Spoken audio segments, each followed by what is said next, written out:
Everyone has got three things wrong. The number one is I'm not enough. The second one is I'm different, so I can't connect. And the third is I really want something like freedom from depression or success, but it's not available.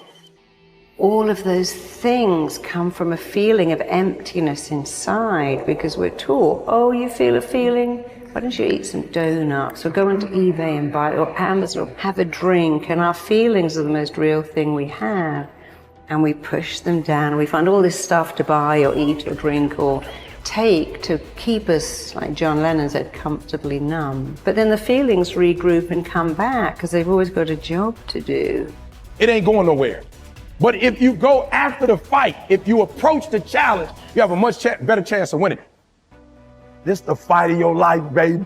Are you hearing me? This the fight of your life. Since we cannot change the circumstances, but we can change ourselves. We can change what we do. Never forget, what comes easy won't last. And the things that last the longest never come easy. And that's the exact reason why the harder you work for something, the greater you feel when you achieve it. It is not going to be easy, my friend. It is not going to be a walk in the park where you can walk and smile all day. There are going to be some dark days. There are going to be some rainy days. There are going to be some sunny days.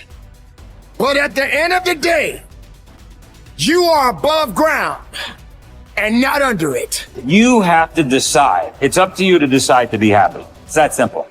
It's not about if I had this thing, if I felt this way, if I was with this. There's no if. You are either happy and you decide to be happy right now and appreciate everything you have and have gratitude, or you don't. It's put up or shut up. Survive in advance. Win or go home. And that's why you spend all those hours grinding. That's why you spend all those hours pushing yourself to the limit. You spend all those hours running. That's why you spend all those hours sacrificing. You spend all those hours sweating. Every day I demand more from myself than anybody else could humanly expect. I'm not competing with somebody else. I'm competing with what I'm capable of. My number one competition is me. It's always you versus you. You got to be the one to get up every morning, be disciplined, put in the consistent daily hard work, because that gains success. No coach, no trainer, no mentor, no boss can do it. You versus you. Show me your character. Remain disciplined. Stay strong. When it all seems hopeless, keep plugging away. Nothing can stop you if you don't stop for anything. Don't stop for anything. Never break your discipline. Remain faithful to yourself and your vision. We all have a voice in our head. Some of us are very spiritual, some of us are not, but we all have this voice and you're doing, this is wrong, don't do that. The more you don't listen to that voice, the further that voice gets away from your head. Some people call it the Holy Spirit, some people call it God, some monks, whatever you call it. It's there. We all have it. It's the right or wrong voice. But the more we don't listen to it, the more that voice goes away. The only voice you hear is yourself. When the only voice you hear is yourself, you're wrong. There's a voice that guides you through life. But sometimes it's guiding you in a direction that you don't want to go. That's usually the right place to go. It's that uncomfortable place. So that voice is always talking to me, but we don't listen to it. I listen to it. And when I start getting anxious, nervous, like we all know when we've done too much because it's telling us, I'm getting tired, I'm wearing down. But we go. I start talking to my fiance, hey, I'm doing too much. We start now, like I did in Hell Week, like I do all the time, the 1 second decision. It's that decision when your mind starts to get so amped up. Whenever you can't hear yourself think, you gotta slow down. Whenever you're living off a schedule, every day's a schedule, you have no time for yourself. When you start, and we all know it, I don't have time for this anymore, I don't have time for that anymore. That's when your mind and your body are saying, think about it. I'm neglecting my fiance, I'm neglecting my disciplines of life, I'm neglecting my reading, my learning, my workouts, my diet. When you start neglecting all of that, you neglect one of them, you can neglect all of them. long time. It's going to haunt you.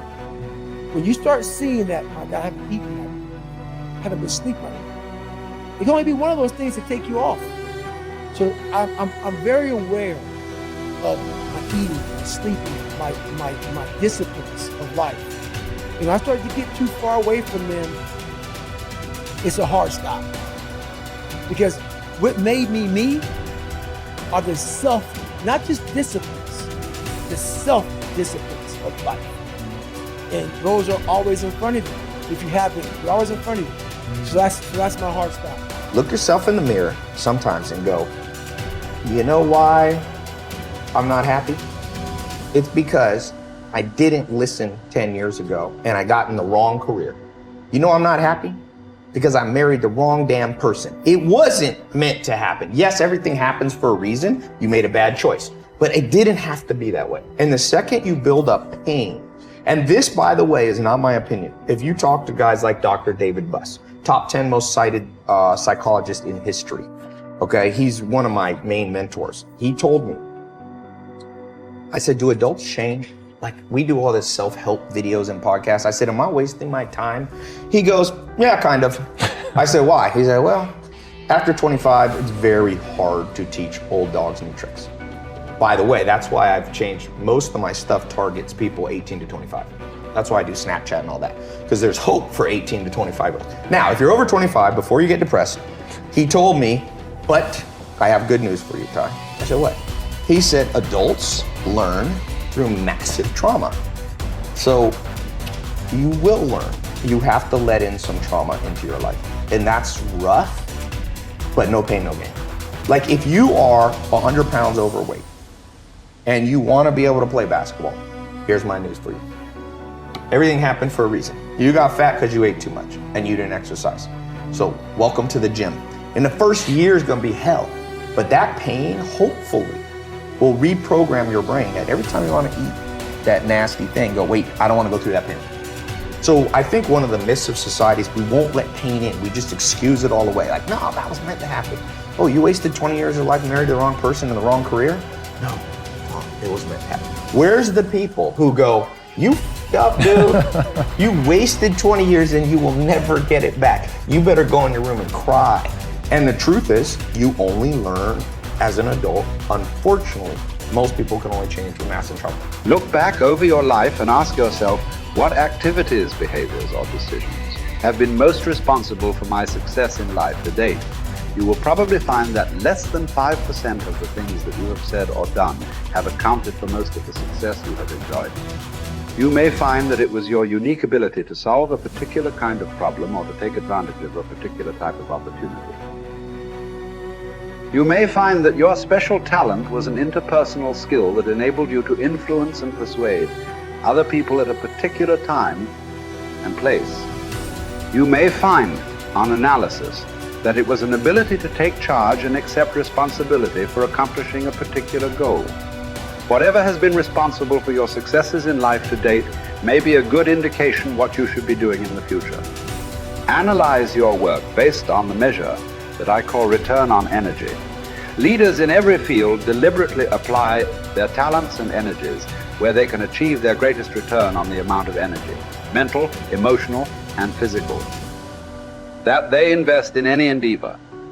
They refuse to take on jobs or work in areas where they cannot perform at exceptional levels. They treat themselves as valuable resources and they spend their energies very carefully. One of the questions that you might continually ask yourself is this the best possible use of my time and energy?